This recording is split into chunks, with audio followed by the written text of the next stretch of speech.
আসসালামু আলাইকুম। আশা করছি যে যেখানে আছেন আল্লাহর রহমতে ভালো আছেন। আমিও ভালো আছি। আজকে আমি আপনাদেরকে রান্না করে দেখাবো মুরগির মাংস। আমরা তো কম বেশি সবাই মুরগির মাংস খেয়ে থাকি। যদি মুরগির মাংসটা একটু ভিন্নভাবে রান্না করি তাহলে কিন্তু মন্দ হয় না। আর এভাবে মুরগির মাংসটা রান্না করলে ছোট বড় সবাই মজা করে খাবে। মুরগির মাংস রান্নাটা ভালো লাগলে লাইক, কমেন্ট, শেয়ার করবেন। চ্যানেলটা সাবস্ক্রাইব করা না থাকলে প্লিজ চ্যানেলটা সাবস্ক্রাইব করে পাশের বেল আইকনটি প্রেস করে রাখবেন। আর ফেসবুক থেকে দেখলে পেজটি ফলো করে রাখবেন, তাহলে মূল রান্নায় চলে যায়। এটা হচ্ছে মুরগির মাংস। আমি মুরগির মাংসগুলোকে একটু বড় বড় পিস করে কেটে নিয়েছি। দিয়ে দিলাম মরিচের গুঁড়ো 1/2 চামচ, লবণ 1 চামচ, দিয়ে দিচ্ছি 1 পিস লেবু, অর্থাৎ 1 চা চামচ লেবুর রস। ভালো করে মাংসটাকে লবণ, মরিচ আর লেবুর রস দিয়ে মাখিয়ে নিচ্ছি। আর প্রতিটা মাংসের সঙ্গে যেন মশলাগুলা লেগে যায়। মশলাটাকে ভালোভাবে মাখা হয়ে গেছে। আমি চুলার উপর একটা ফ্রাই প্যান দিয়ে দিয়েছি। দিয়ে দিচ্ছি সরিষার তেল 1/2 কাপ। তেলটা আমার ভালোভাবে গরম হয়ে এসেছে। দিয়ে দিচ্ছি মাংসগুলা। মাংসগুলাকে আমি কিন্তু ভেজে নিব। আমি একটা একটা করে মাংসগুলাকে দিয়ে দিচ্ছি। আমার মাংসগুলা দেওয়া হয়ে গেছে। আমি একটা মশলা বানিয়ে নেব। দিয়ে দিচ্ছি কাঠবাদাম, আলু বোখরা, পেস্তা বাদাম আর কাজু বাদাম। এটা একটা ব্লেন্ড করে নেব। আর এখানে আমি গোটা গোটা মশলা দেবো, তেজপাতা, গোলমরিচ, সাদা এলাচ, দারচিনি আর 2টা লবঙ্গ। আমার মাংসগুলা ভাজা হয়ে গেছে। আমি এখন এভাবে উল্টে দিচ্ছি। খেয়াল রাখবেন মাংসগুলা যেন বেশি লাল না হয়। আমার কিন্তু এখানে হালকা হালকা হয়ে মাংসটা লাল হয়েছে। আমি এখন সব মাংসগুলাকে এভাবে উল্টে দেব।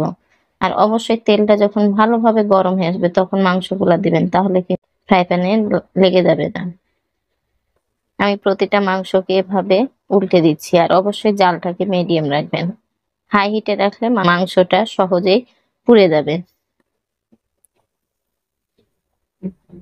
আমি আরেকটু নেড়ে চেড়ে দিচ্ছি।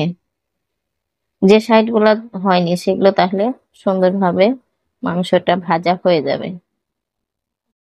আমার মাংস ভাজা হয়ে গেছে। আমি মাংসগুলাকে উঠে নিচ্ছি। আমি কিন্তু এখানে একটা একটা করে উঠাচ্ছি। যেটা দেখবেন যে ভাজা হয়ে গেছে সেটাই উঠে নেবেন, তাহলে মাংসগুলা পুড়ে যাবে না। আমি মাংসগুলাকে এভাবে উঠে নিলাম। যে তেলে আমি মাংসগুলা ভেজেছি সে তেলেই কিন্তু পেঁয়াজ দিয়ে দিচ্ছি। আমি পেঁয়াজ দিলাম 1 কাপ আর রসুন দিলাম আমি এখানে 5টা। চিকন করে রসুন কেটে দিচ্ছি। আর গোটা মশলাগুলাকে এখানে দিয়ে দিচ্ছি পেঁয়াজের সাথেই। তাহলে পেঁয়াজ থেকে আলাদা একটা ঘ্রাণ আসবে। মশলার যে ঘ্রাণ সেটা পেঁয়াজ ভাজার সাথে সাথেই কিন্তু আসে। আমার পেঁয়াজটা হালকা ব্রাউন কালার হয়ে আসছে। দিচ্ছি আমি মরিচের গুঁড়া 1/2 চামচ, হলুদ 1 চামচ। এখন মশলাটাকে হালকা একটু নেড়ে দিচ্ছি। খেয়াল রাখবেন মশলাটা যেন পুড়ে না যায়। মশলাটা পুড়ে না যাওয়ার কারণে আমি সামান্য পানি দিয়ে দিলাম। দিয়ে দিচ্ছি ধনিয়া গুঁড়া 1/2 চামচ, জিরা গুঁড়া 1 চামচ, গরম মশলা গুঁড়া 1/2 চামচের একটু কম। মশলাগুলোকে ভালোভাবে নেড়ে চেড়ে নিলাম। দিচ্ছি আদা রসুন বাটা। আমি এখানে আদা রসুন বাটা 2 চামচ দিলাম আর একটা আলু বোখরা দিলাম।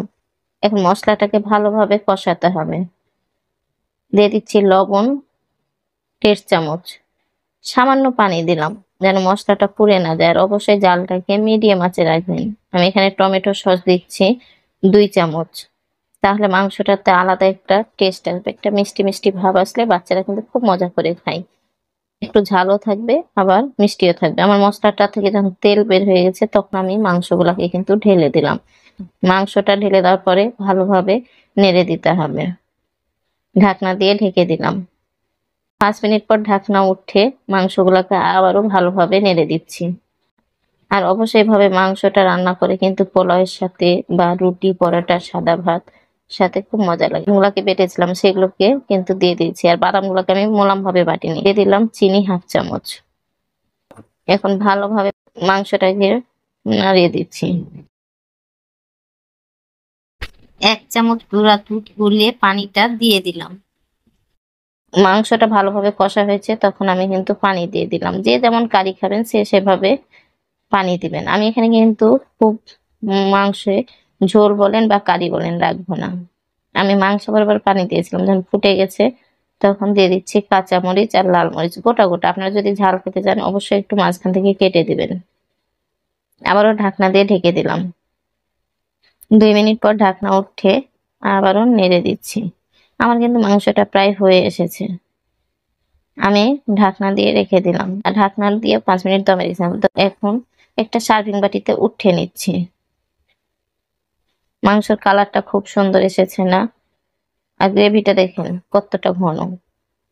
এভাবে উঠিয়ে নিচ্ছি। আপনারা যদি আরেকটু গ্রেভি রাখতে চান তো রাখতে পারেন, তবে এভাবে রুটি পরোটা বা পোলাওয়ের সাথে রাখলে এরকমই গ্রেভিটা থাকার দরকার।